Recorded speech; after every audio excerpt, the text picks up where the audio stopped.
예레미야 52장 27절 제가 보겠습니다.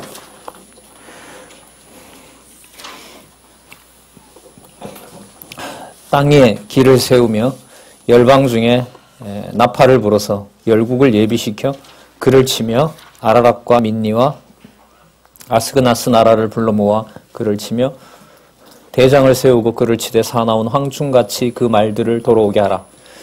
열국 곧 메대인의 왕들과 그 방백들과 그 모든 두령과 그 관할하는 모든 땅을 예비시켜 그들을 치게 하라.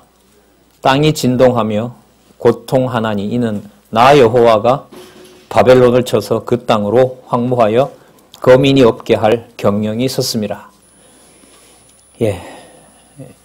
29절에 보시면 지금 저희들이 공부하고 있는 내용과 직결되는 내용이 나옵니다. 이는 나 여호와가 어디를 친다 그러죠? 바벨론을 친다고 그러죠. 지금 있는 51장 내용은 바벨론이 메대와 파사를 통해서 무너질 것에 대한 여호와의 언약이 나타납니다. 51장 내용을 여러분들 우리 교재 박용기저 성경 강론 11권에 5786페이지에 보면 친절하게 51장 내용을 64절까지 많은 내용들을 5가지 단락으로 나누어서 설명을 해주고 있습니다. 지난 시간까지 우리가 살펴본 내용이고요. 51장 내용이 이제 바벨론을 하나님께서 메대와 바사를 들어서 진멸시키는데 하나님께서 강조하시는 내용은 바로 뭐냐면 그걸 누가 하는 것이다 라고 강조하죠.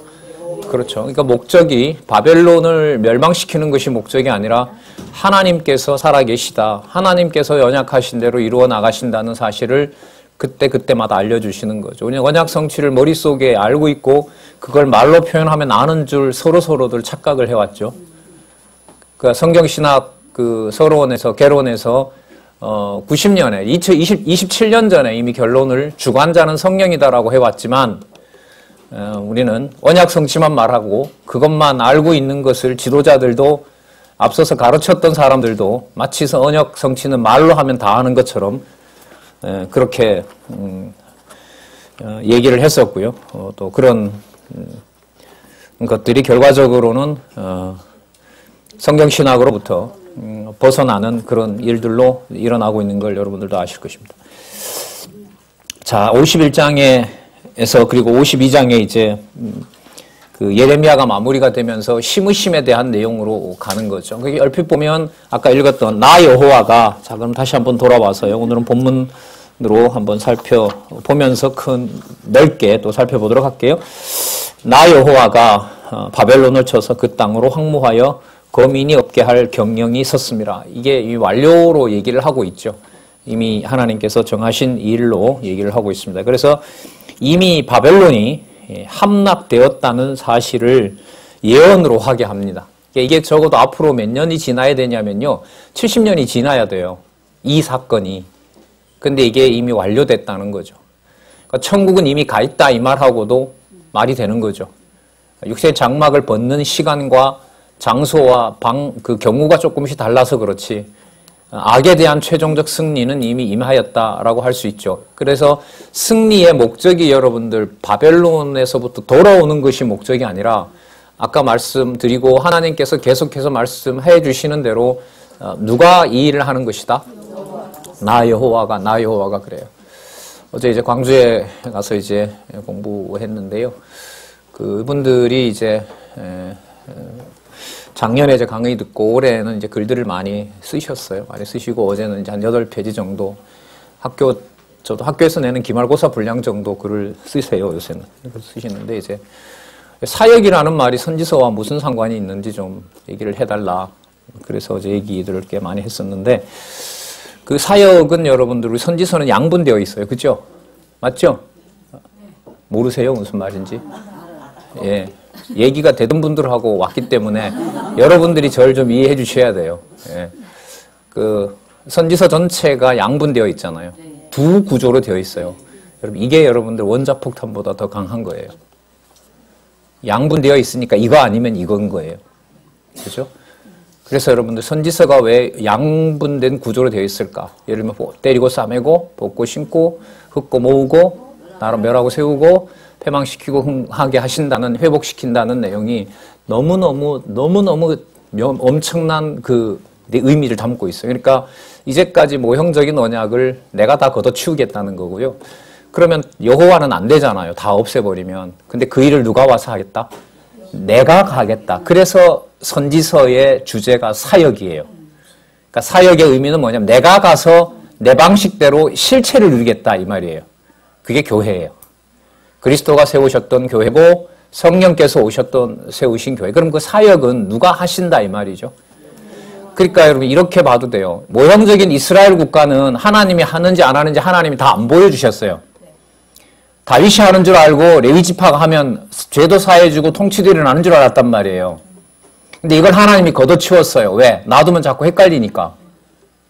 그러니까 이제는 누가 가서 하겠다는 거예요? 내가 가서 하겠다는 거예요. 그러면 여러분 언약하고 성취해서 이루어진 내용으로 보면 뭐냐 하면 하게 하시겠다는 내용의 주관자가 하나님이라는 사실을 뭐 한 거예요? 하게 하신다는 내용을 뭐 한 거예요? 더 분명하게 성취해 주신 거예요. 누가 하시는 걸로? 그래서 요한복음에 뭘 통한 성취? 본성을 통한 성취잖아요. 맞죠? 본성은 그리스도가 하시는 일이 전부 누가 하시는 일이에요? 그래서 여러분 앞으로 그랬으면 좋겠어요. 저도 그렇고 하게 하셨다는 게 문제 있으면 성경이 아닙니다. 그걸 문제로 삼는다고 하면 선지서 전체를 부정하는 거라고 생각을 해요. 저는. 하나님이 하게 해주신다는 사실을 하나님께서 하신 일을 그리스도가 오시기 전에 내가 그대로 하겠다는 내용을 이사야에서부터 말라기까지 상세하게 이렇게 지금 약속해주고 있는 거예요. 그래서 우리 이사야부터 그렇고 예레미야는 특히 더 했잖아요. 매 사건마다 누구로 시작해서 누구로 끝나요? 나 여호와가 한다. 어떻게 보면 울부짖는 것 같아요. 그러니까 애가가 예레미야가 너무너무 비통해서 부르는 애가가 아니라 예레미야 전체가 내가 하겠다, 내가 하는 일이었다라는 걸 알려주는 하나님의 애가는 아니었나 이런 좀 문학적인 감정이입을 좀 하게 돼요. 자, 그럼 살펴보도록 할게요. 자, 어떤 과정으로 가는지. 자, 33절에 이제 주어가 거의 선명해지죠. 자, 누가 하신다? 만군의 여호와 이스라엘의 하나님. 제가 이것도 다 찾아봤잖아요. 7장에서부터 50장까지. 불러드릴까요? 아유, 좋습니다. 집사님 너무 고마워요. 직접 찾아보시겠다는 거예요. 감사합니다. 그렇죠. 진짜. 예. 만군의 여호와 이스라엘의 하나님이 이같이 말씀하시되 딸 바벨론은 내가 이른 타작마당과 같은지라 머지않아 미구에 머지않아 추수 때가 이르리라 하시도다. 바벨론 왕 느부갓네살이 여러분 잘 보세요. 바벨론 왕 느부갓네살이 나를 먹으며 나를 멸하며 나로 빈 그릇이 되게 하며 용같이 나를 삼키며 나의 좋은 음식으로 그 배를 채우고 나를 쫓아내었으니 나와 내 육체에 대한 잔악이 바벨론에게 돌아가기를 원하고 시몬 거민이 말할 것이요 내 피 흘린 죄가 갈대아 거민에게로 돌아가기를 원한다. 자, 여러분 이렇게 나오죠. 여러분 거기 얼핏 보시면 그 나가 꼭 여호와를 얘기하는 것 같아요. 근데 이게 바로 여호와가 아니고요. 시온 백성들이 바벨론이 삼키는 상황을 여호와께서는 누구 일로 보는 거예요? 자신의 일로 보는 거죠.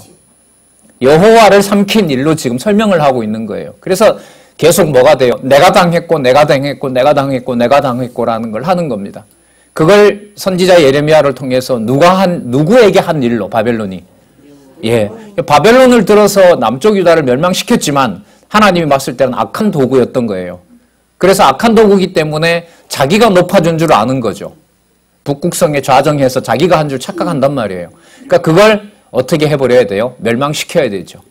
그래서 여러분 예레미야 51장과 52장은 그 계시록 18장에 대한 것과 비교해서 공부하시면 선명해진다 이런 얘기를 말씀드린 적도 있습니다. 자,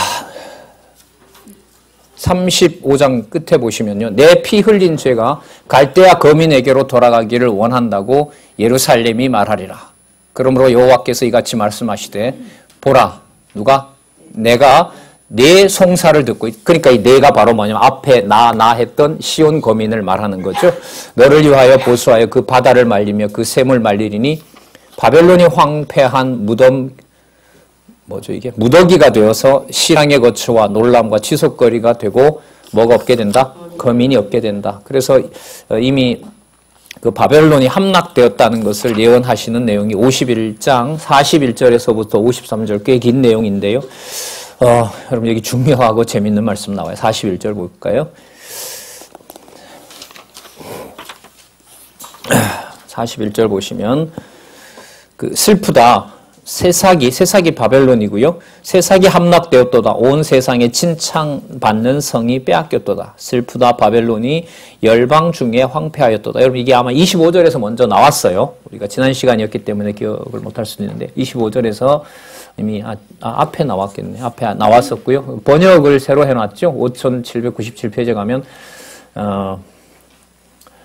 어떻게 새싹이 함락되고 온 세상에 칭찬받는 성이 빼앗기게 되었는가? 어떻게 바벨론이 열방 중에 황폐였는가라고 번역된다. 자, 이 놀라는 일이죠. 어떻게 바벨론이 멸망할 수가 있는가? 여러분 이 표현이 여러분 계시록에 가면 나오죠. 계시록에 가면 무너졌도다 바벨론이여 이러면서 이제 이 바벨론 세력의 끝을 보는 거죠. 자, 로마 제국을 통해서 자라고 있는 일부 나타났었고 아직 기다리고 있고 이방인 시대가 끝나면 유대인들이 모여서 적그리스도 세력을 만들 때 그때 등장할 8번째 나올 짐승.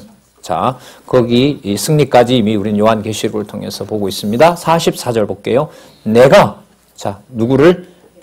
벨이 여러분들 누구냐면요. 바벨론 잡신입니다. 바벨론에서 멸하고 그 삼킨 것을 그 입에서 끌어내리니 열방이 다시 그에게로 흘러가지 아니하겠고 바벨론 성벽은 어떻게 한다? 무너지리라 이렇게 얘기하죠. 자, 나의 백성아 너희는 그 중에서 나와 각기 나 여호와의 진노에서 스스로를 구원하라. 스스로라는 게 여기 설명되어 있나요? 스스로. 여기에 보면요. 이게 뭐 대명사처럼 되어 있는데 그게 아니고요. 네페시라고 해서요. 생명과 영혼을 말하는 겁니다. 그러니까 이렇게 돼야 되겠죠. 나 여호와의 진노가 누구를? 영혼을 구원하라 이런 말인 거죠. 이스라엘 백성들이 유대 백성들이 바벨론이 망하기 때문에 거기서 어떻게 된다? 나오라 이 말입니다. 이게 여러분들 아직 예루살렘이 뭐예요? 아직 완전히 안 망했어요. 지금 철저하게 망하고 있는 거예요. 아니면 망한 현장이든가 상세하게는 안 나오지만 그런데 그렇게 무섭게 유다를 멸망시킨 바벨론이 또 뭐 했다고 하는 거예요 이미? 이게 여러분들 교회에서 말하는 교회 승리입니다.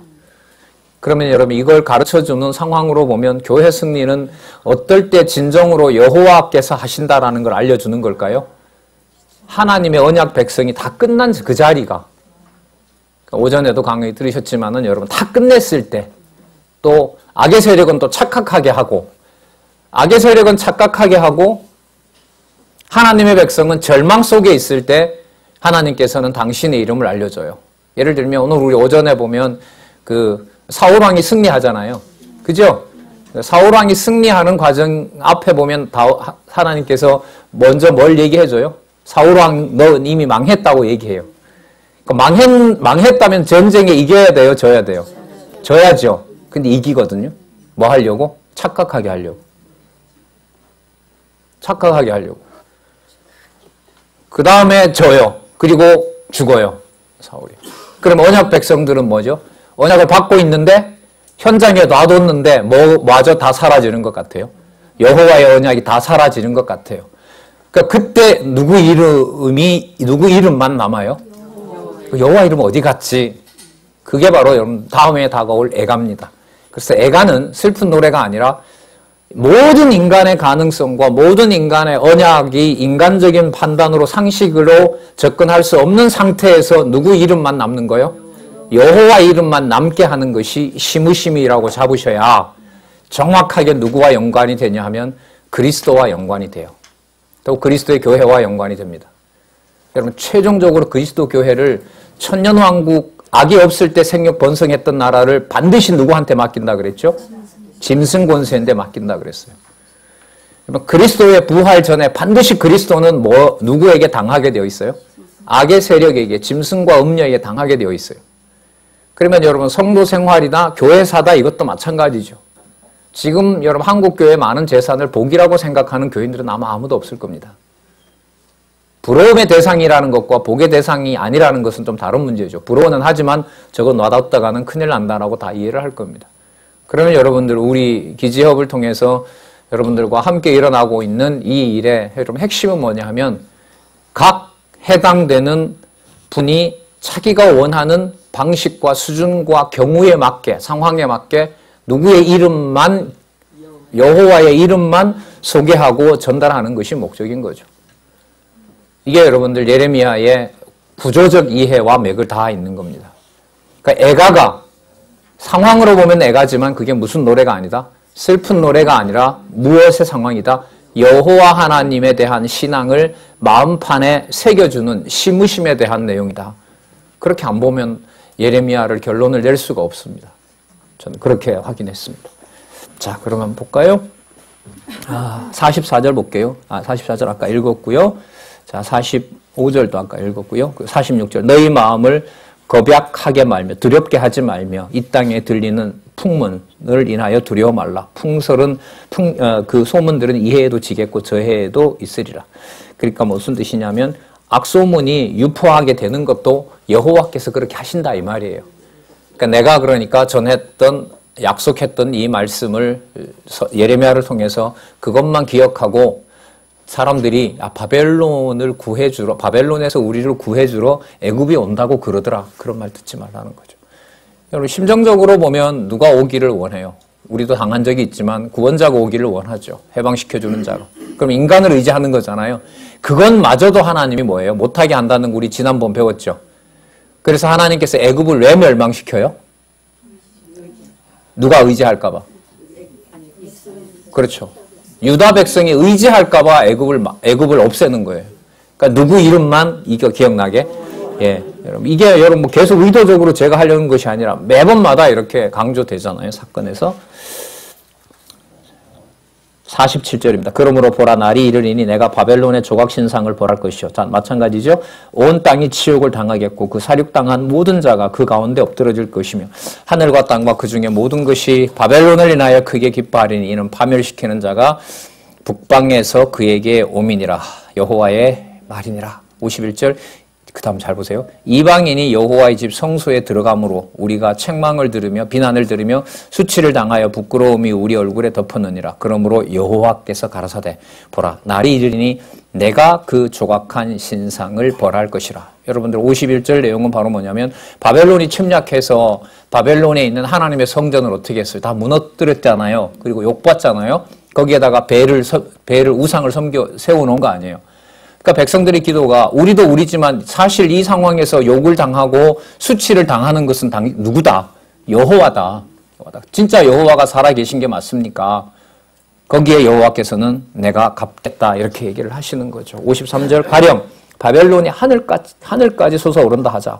그 성을 높이어 견고히 한다 하자. 멸망시킬 자가 그에게서부터 그들에게 이 말이라. 여호와의 말이니라. 그래서 그 다음에 보시면 이 사실을 여러분들 말씀 지난번에 드렸는데요.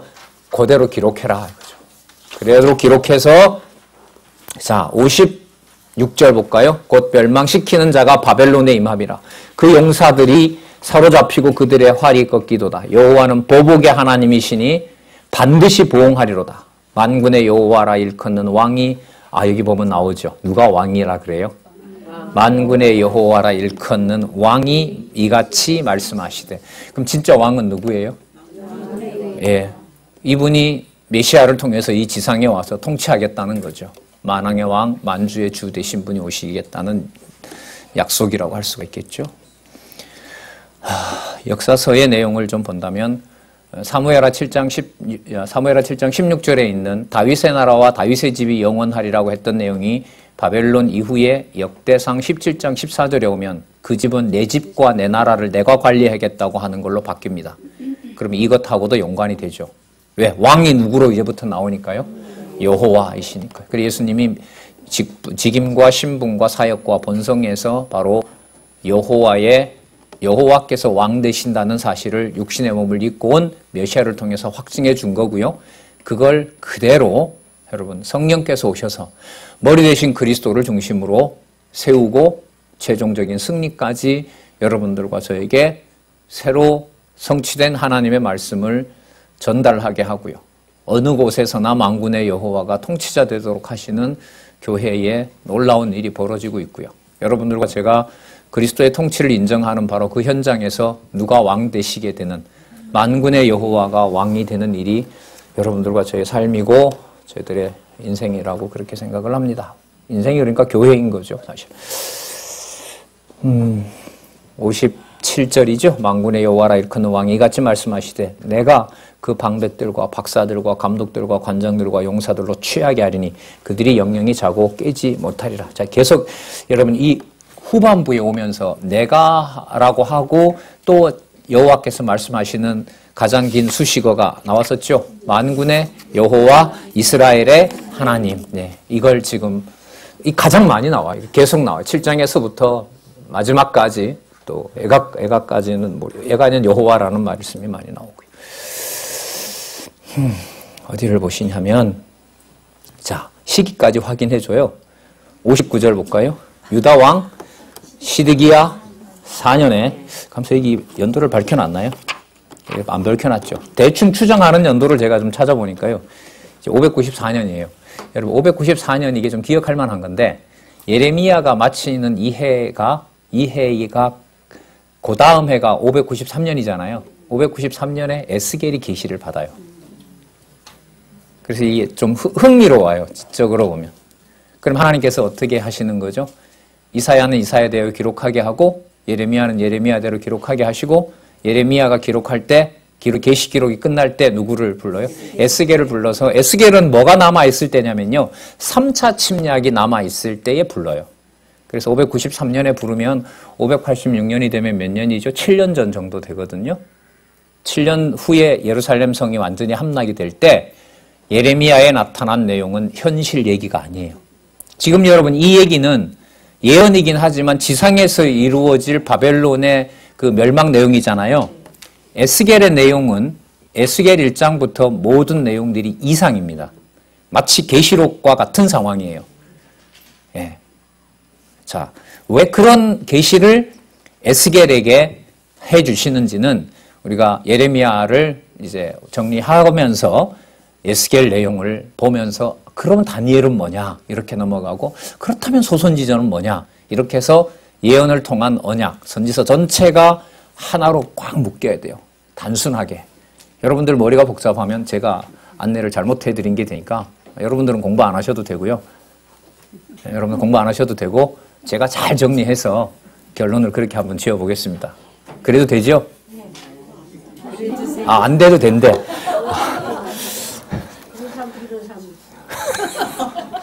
네. 같이 공부해요. 같이 공부하자고요. 예.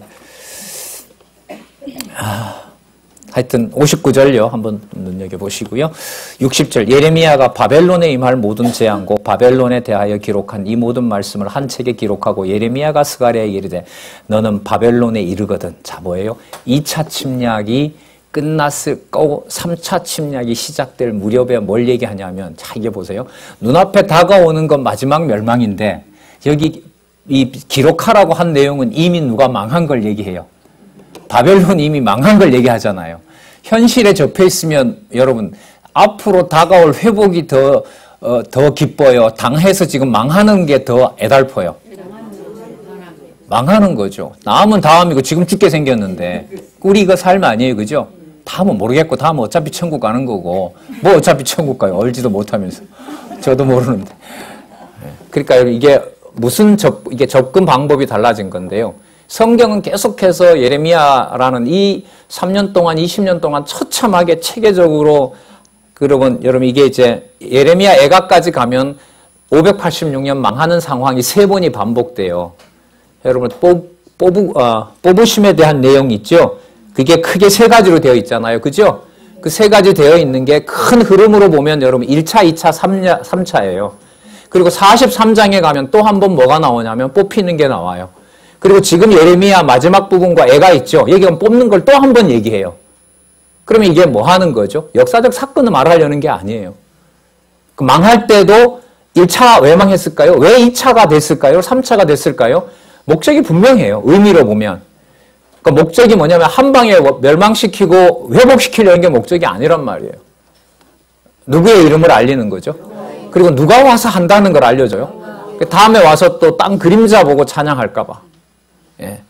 그렇게 끝나요. 그래서 시므심을 여호와의 능력과 여호와의 살아계시는 대로 이해를 하지 않으면 예레미야는 안 되기. 그러나 그렇게 잡으면 이해로 보면 쉬워요. 받아들이기는 힘들고. 자, 그럼 볼까요? 62절 말하기를 여호와여 주께서 이곳에 대하여 말씀하시기를 이 땅을 멸하여 사람이나 짐승이 거기 거하지 못하게 하시고 영영이 황폐케 하리라 하셨나이다 하라. 너는 이 책 읽기를 다 한 후에 책에 돌을 메어 유브라데스 하수 속에 던지며 말하기를 바벨론이 나의 재앙을 내림을 인하여 이같이 침략하고 물에 빠져서 다시 일어나지 못하리라. 그들이 쇠하리라 하라 하니라. 예레미야의 말이 이에 마치니라. 여러분 64절에 그 책을 여러분 유브라데에다 던져버렸어요. 던지면서 한 말이 여러분들 뭐예요? 바벨론이 뭐 하는 거죠? 망하는 거죠. 그럼 그 다음 내용이 뭐가 나와야 돼요? 바벨론이 망하는 게 나오면 제일 좋겠죠. 그죠? 그럼 바벨론이 망하는 게 아까 목적이라 그랬어요? 아니라 그랬어요? 아니라 그랬죠. 누구 이름을 부르게 되는 게? 그렇죠. 그걸 잡아야 애가가 시므심 속에 들어간다는 거였어요. 그럼 보자고요. 이게 5장이나 되는데 글쎄 어느 정도까지 될는지 몰라도 그림을 여러분들 자 52장을에서 이제 시작이 돼요.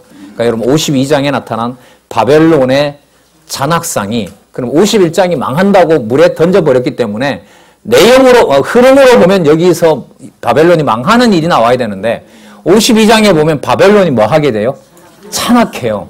잔악한 이게 지금 세 번째거든요. 40몇 장에 나왔어요, 이게. 그죠? 43장인가에 나왔고요.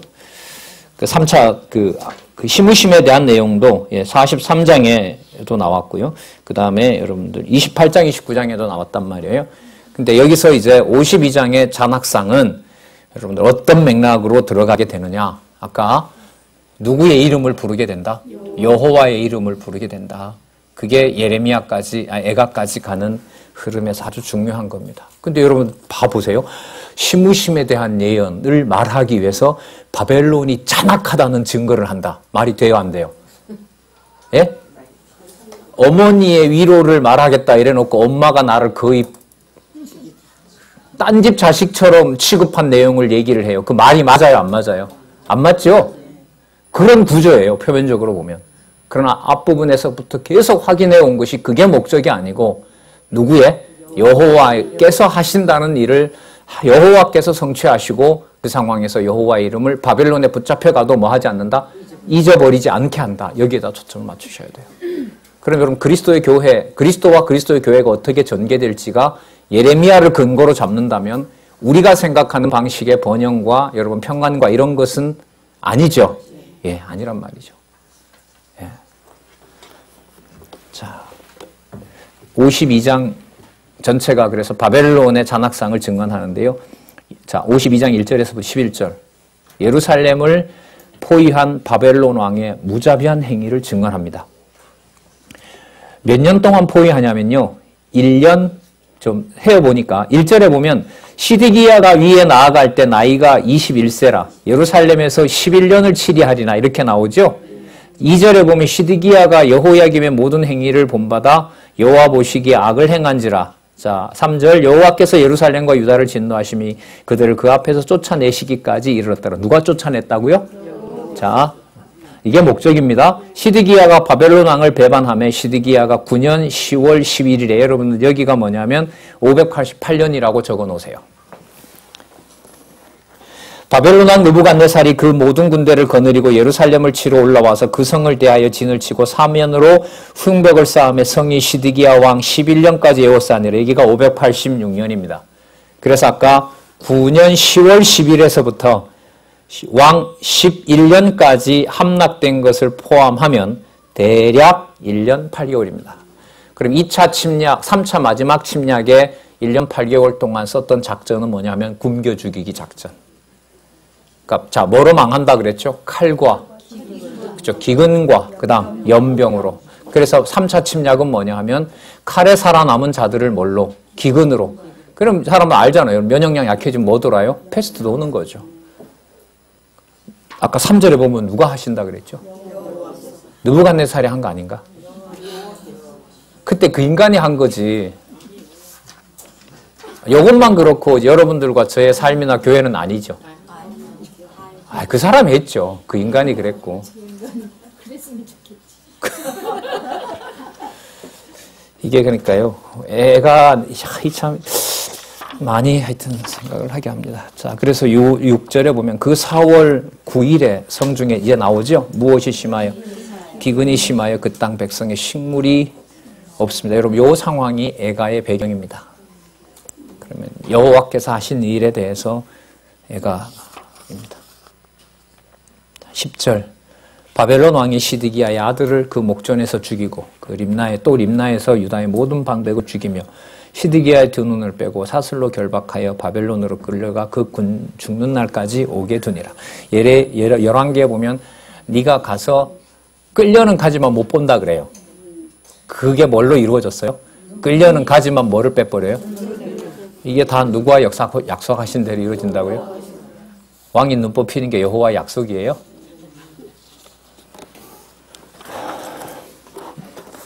하나님 믿음 안 주면 불가능합니다. 여호와라는 말이 나타난다고 여러분과 제가 스스로를 세뇌시킨다고 될 것 같으면 벌써 성자됐죠. 아니요. 더 못하게 하죠. 더 손댈 수 없게 하죠. 어떤 나라인데 교회가.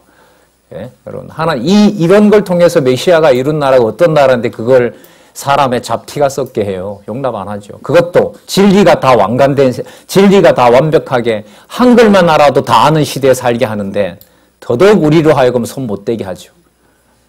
하나님이 진리를 보존해 가시리라고 믿습니다.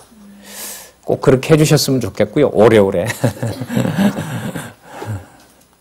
자, 12절요. 5장 12절. 바벨론 왕 느부갓네살의 19년 5월 10일에 바벨론 왕 어전 시위대 장관 누구죠? 느부사라단이 이 인간이 남아있는 잔악한 짓을 합니다. 남아서 여호와의 전과 왕궁을 불사르고 예루살렘의 모든 집을 귀인의 집까지 뭐 해버려요? 그리고 싹 걷어가죠. 여러분 17절에 보면 갈대아인이 또 여호와의 전에 있는 거 싹 걷어가요. 걷어가는 걸까요? 보호하는 걸까요? 여러분 그 상황을 보호한다고 누가 알겠어요? 그죠? 이렇게 망해가는 상황을 여호와의 진리가 없었다면 망한다고 생각하지 거기에 여호와의 이름을 둔다라고는 생각 못하는 거죠. 자, 20절 솔로몬 왕이 여호와의 전을 위하여 만든 두 기둥 자, 그래서 중수를 헤아릴 수 없다라고 얘기를 하고 있죠. 싹 했어요. 그래서 23절에 가면 성류는 도합 100이라. 그러니까 성을 회파하고 백성과 기물과 보물을 싹 가져갑니다. 그리고 그 다음에 내용에 보면 여러분 지금 여기 느부사라단은요. 여러분 예레미야 제가 찾아보니까 39장에도 나왔고 40장에도 나왔고 43장에도 이 구체적인 느부사라단 이름이 나왔어요.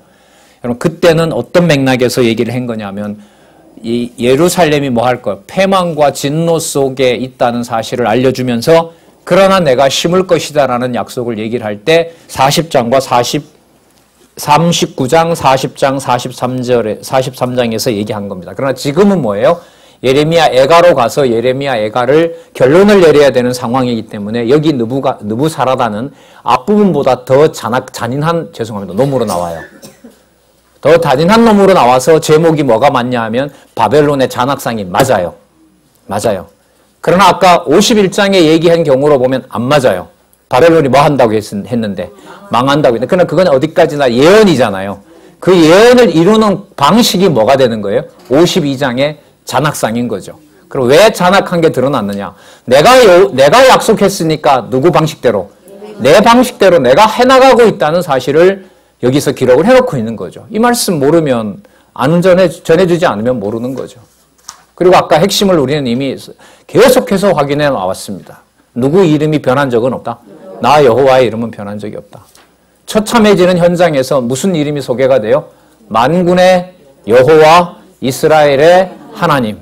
만군의 여호와가 여러분 가장 많이 나타나는데 시편에 좀 나오고요. 예레미야에 가장 많이 나와요. 무슨 뜻이냐면 나라가 망할 때 만군의 여호와를 찬양하는 게 여러분들 일반적일까요? 나라가 여러분 잘 될 때, 번성할 때 만군의 여호와를 부르는 게 정상적이에요. 일반적인가요? 그렇죠. 잘 되고 나라가 부강할 때 만군의 여호와에 들으면 다 좋아할 거 아니에요. 근데 예레미야는 구조로만 하나님이 해 가신다는 것에만 선명하게 만들어 놓고 만군의 여호와를 부르게 하는 현장은 무슨 자리예요? 그 자리가 망한 자리예요. 망한 자리죠. 여러분 그리스도예요. 그리스도가 오셔서 낫고 천한 신분으로 온 그 자리가 마가복음의 여러분들 논리가 기가 막힌 거죠.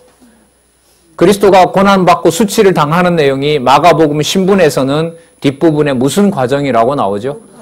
그걸 이해를 하시면 예레미야 후반부가 전체로 들어온다고 보시면 돼요. 그러니까 그리스도가 붙잡혀서 수치를 당하고 배신을 당하고 하는 모든 과정이 무슨 과정이었다? 높으신 신분에 대한 확정입니다. 그리스도만 그렇고 성령이 와서 하는 일은 다르겠죠. 그럼 성령께서 여러분들 교회를 세워요.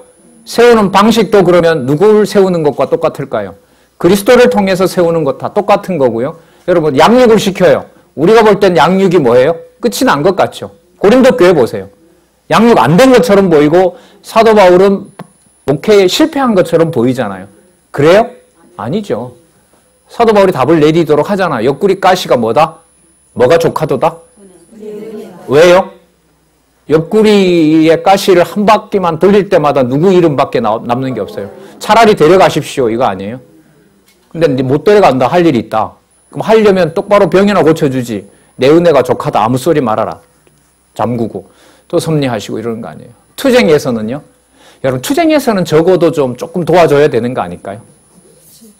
예? 무장까지는 뭐 하나님 마음대로 하고 투쟁할 때는 적어도 누가 승리감을 좀 맛보게. 내가. 안 그래요? 아니죠.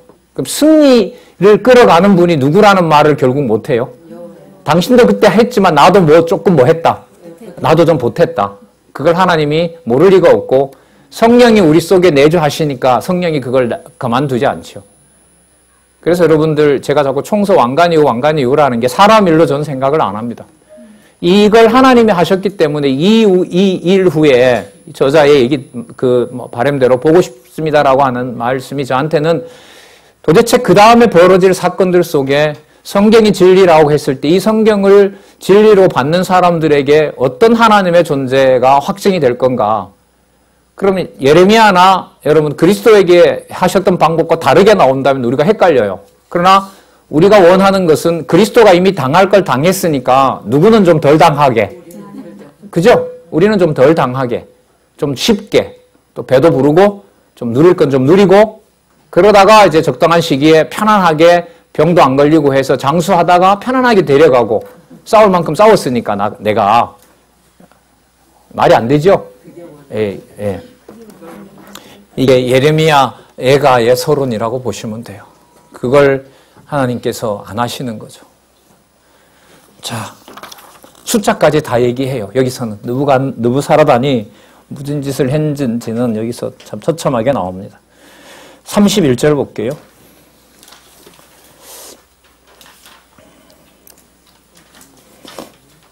유다 왕 여호야긴이 사로잡혀 간지 숫자는 그 이후에 나오죠. 28절 느부갓네살이 사로잡아 옮긴 백성이 이러하니라. 제7년의 유다인이 3023이요. 여러분 여기가 2차 침략이에요. 자, 그 다음에 29절에 보시면 18년 나오죠. 보이세요? 느부갓네살 18년이 언제냐면 여러분들 3차 멸망 586년이에요. 자, 그 다음에 30절 나오죠? 느부갓네살의 몇 년이요? 23년이죠. 여러분 여기는 582년이에요. 여러분 이게 무슨 제가 왜 이런 말씀 드렸냐면 586년 이후에도 계속 잡아간 거예요. 586년에서 582년이면 여러분 고대 역사는 1년, 2년 크게 문제 삼으시면 안 돼요. 그냥 보시면 돼요. 그걸 가지고 시비하는 건 무시해도 되고요. 582년이고 586년으로 보면 뭐예요? 4년이 있었잖아요. 여러분 그때 4년에 무슨 일이 있었냐 하면 망하고 난 다음에 그다랴 세웠죠. 그다랴 세웠는데 다른 귀족이 와서 또 죽였죠. 죽여서 전부 또 사람들은 어디로 도망가요?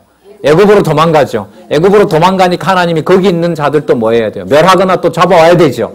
그 기간이 제가 여기 아까 30절에 보면 23년이라는 것이 562년이기 때문에 진짜 하나님이 쫓아가면서 뭐 해요? 성멸망하고 성곽이 망했으면 그냥 망한 거잖아요. 그죠?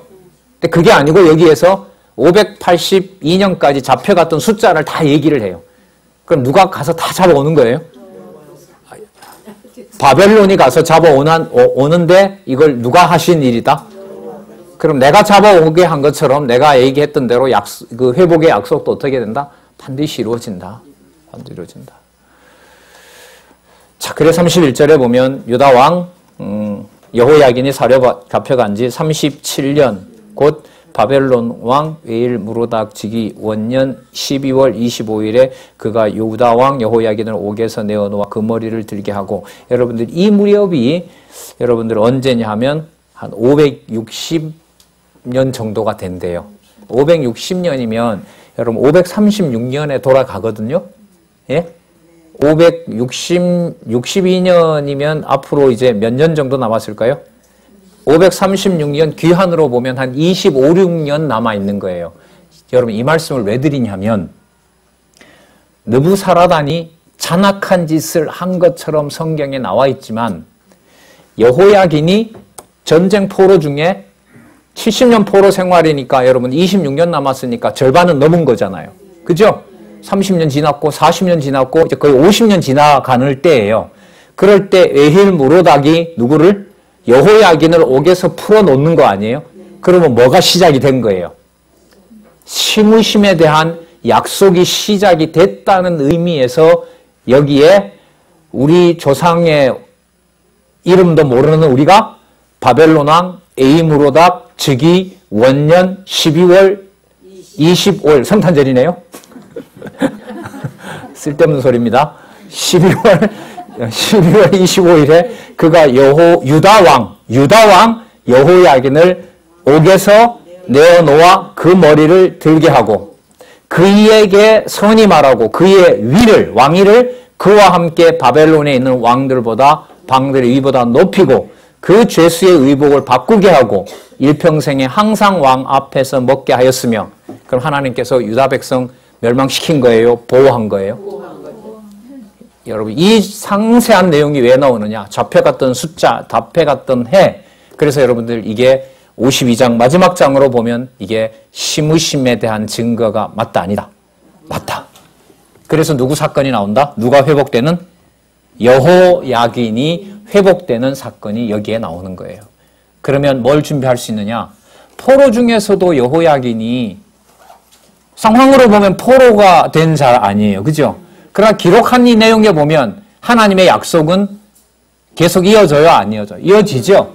그럼 이 맥락에서 여러분들 바벨론에 잔악한 것은 표면상의 제목이고 동그라미이기 때문에 성경에 기초를 둔 요약이고 위로 한 단계 올라가서 보면 그거는 무슨 내용이다? 자, 시므심 아니면 50장에서부터 52장 제목 뭐에 대한? 바벨론에 대한 뭐가요? 보수가 맞죠. 여러분 이거 쉬운 건 아니에요. 왜냐하면 느부사라단이 잔악한 짓을 했다는데 초점을 맞추면 50장에서부터 52장까지 내용을 바벨론에 대한 보수다라는 말을 하기가 쉬워요? 어려워요? 어렵죠. 더 강한 내용이 나오는데 이걸 어떻게 보수라고 설명을 해요? 그래서 여러분들 제가 볼 때 지금까지 여러분들 어떠신지 모르겠지만은 구조대로 공부한다는 것이 여호와 계시로 이해를 하지 않으면 안 되고 언약하신 대로 성취하시는 것을 하나님의 전능성과 하나님의 신실성과 하나님의 방법인 주권성과 멸망한 것 속에 영원한 약속을 주시고 그것이 하나님의 백성 사랑하는 방법이다라는 걸로 하나님 중심으로 5대 속성을 이해를 하지 않으면 다른 어떤 부분보다가 예레미야 후반부는 이해가 되기가 어렵다는 거예요. 여러분 이걸 배경으로 뭐가 이제 여러분 기록이 되냐면 신약의 예수 그리스도의 사건과 교회의 설립에서부터 승리까지가 다 이런 구조예요. 진짜 그렇게 돼 있어요. 위에 제목을 보면 이게 우리 상식으로 보면 좋은 내용이야. 교회를 설립하고 말씀이 전해지고 좋은 내용인데 밑에 내려가 보면 뭐예요? 쫓겨다니고 모함당하고 배신당하고 이단으로 정죄받고 이런 일들이 벌어지게 돼요. 그러니까 그게 여러분들 신약의 구조가 아니라 계시 구조로 기록하는 것은 여러분들 예레미야뿐만 아니라 어디에서부터? 창세기에서부터. 여러분 아마 예레미야 이 구조를 여러분이 확인하시고 창세기에서 들어가서 보면 당장 탁 눈에 띄는 게 뭐냐면요. 3대 언약 주신 다음에 뭘 줘요? 먹으면 죽으리라. 약속이 맞아요? 안 맞아요? 안 맞죠? 표면적으로 보면. 생육하고 번성하라 했으면 뭘 안 만들어야 돼요? 먹어도 다시 살아나는 걸 만들어 주셔야죠. 먹어서 사단한테 끌려가서 뭐 해서 패배했지만 그거 하나 다시 따먹으면 뭐 하는? 다시 또 생명이 되는. 그렇게 안 돼 있어요. 그런데 여러분들 그 구조를 전체적으로 이해하면 뭐라고 나와 있죠? 3대 언약 수립. 이게 예레미야를 선지서에서 하나 예를 들려고 하면 전체 구조도 그렇지만 예레미야 끝부분이 이것을 보여줘요. 그래서 제가 처음에 볼 때 이거 왜 숫자가 이게 하필 나올까? 여호야긴 이미 끝났는데 뭐하러 여기서 언급을 할까? 몇 년 메롤카칠 이거 뭔 얘기를 왜 이렇게 할까? 그게 전부 여호와께서 약속하신 일이 어떻게 되고 있다? 이루어지고 있고 성취되고 있는 과정이다라고 정리를 할 수 있습니다.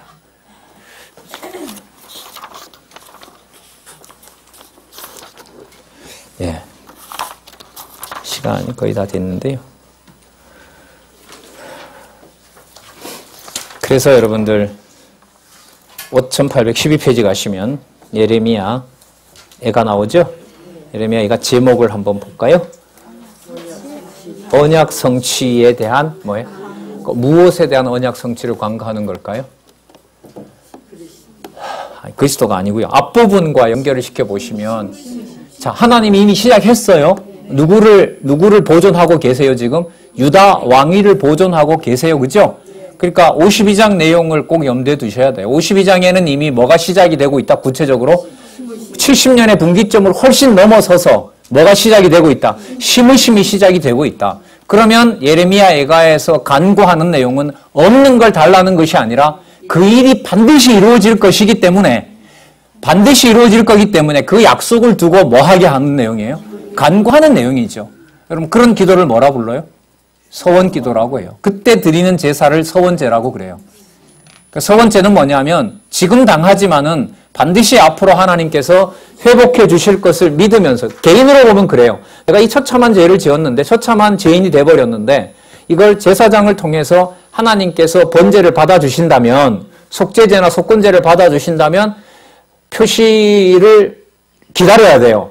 제사장이 그걸 가지고 가서 하나님 앞에 드렸는데 하나님이 뭐예요? 오케이 했어요. 그 흠량할 제사를 받아주신 거죠. 그러니까 태운다는 말은 올라가는 거고요. 아예 제사를 안 받게 되면 제사를 시작을 못 하는 거예요. 근데 올라가요. 그럼 하나님이 뭐 한 거죠? 연기를 보면 받아주신 거죠. 그러면 또 뭘 드려요? 감사제를 드려요. 그때 감사제는 뭐냐면 사람들은 아직도 손가락질을 하고 있지만 나는 하나님 앞에서 내가 뭘 받은 거죠? 대속을 받은 게 돼요. 그때 내가 감사의 예물로 하나님께서 나를 반드시 죄인 삼지 않고 사해 주셨다는 확증 속에 무한한 감사 속에 드리는 제가 뭐냐면 무슨 제라고요? 그게 바로 화목제예요. 화목제예요. 감사제입니다. 화목제는. 그래서 여러분들 여기에 우리가 시편을 좀 이렇게 관심 있게 보셨던 분들은 언약 성취 간구라고 했을 때 이 간구의 내용을 서원제로 보시면 돼요. 그 말은 무슨 뜻이냐면요. 현장에서는 진짜 슬픈 노래인 거죠. 아까 그 배경이 그거예요. 자, 3차 침략은 하나님이 무슨 방법으로 무너뜨려 그랬죠? 칼과 기근이라 그랬죠. 기근으로 처참한 일이 지금부터 벌어지는 거죠. 그 상황에서 여호와의 약속은 반드시 지켜질 거라는 사실을 염두에 두고 여러분 1장에서부터 5장까지 여러분 대부분 다 간구로 되어 있죠. 보수에 대한 간구, 또 순환에 대한 탄식, 그 다음에 심판에 대한 간구, 회복에 대한 간구. 그래서 이 간구를 하나님이 약속하신 것을 이루어졌다라는 서원제라는 맥락에서 보면 이 일이 뭐가 맞다? 심으심이 맞다. 예, 심으심이 맞다는 거예요. 여러분 이 구조를 이거 참 어디에도 확인하지 못한 여러분들 이 예레미야의 이 내용들을 올해가 남아 있죠. 다음 주가 며칠이죠? 31일 맞죠? 예, 우리 송구 영신은 예레미야 애가로 슬프지만 절대로 슬프지 않은 메시아가 처참하게 죽으면서 아버지 어찌하여 나를 버리셨나이까라고 했지만 그것이 무엇이었다고요? 아버지의 아들로 높아지는 과정이었고 대속사역을 하시는 과정이었고 누구에게로 가는? 본성이 아버지니까 아버지에게로 가는, 그래서 육신의 몸을 입고 오신 그리스도에 대한 너무너무 진짜 일반적으로 말하는 복음에 대한 성취에 대한 약속인 것을 우리 다음에 확인하도록 그렇게 하겠습니다. 수고를 하셨습니다. 하나님 감사합니다. 진리의 말씀을 하나님의 살아계신 역사로 볼 수 있게 해주시고 그 생각으로 우리의 평상시의 삶들을 하나님 인도해 주셔서 감사드립니다. 하나님 너무나 간절한 소원이 있습니다. 너무나 분명하게 일거수일투족을 하나님께서 주관해 가심으로 하나님께서 보호하지 않았을 때 어떻게 하나님의 백성으로부터 그 입에서 하나님에 대한 저주와 원망이 나오는지 하나님 너무나 저희들 느끼면서 살아가고 있습니다. 확인하면서 살아가고 있습니다. 저희들 지켜주시고 진리 안에서 연합하며 주어진 현장에서 각자 자기 일에서 하나님 살아계신 것을 깊이 생각하며 지내는 주의 종들 될 수 있도록 하나님 꼭 인도해 주시고 또 그때그때마다 하늘로부터 오는 지혜와 명철을 주시기를 간절히 소원합니다. 감사드립니다. 예수님의 이름으로 기도드렸습니다. 네, 수고들 하셨습니다.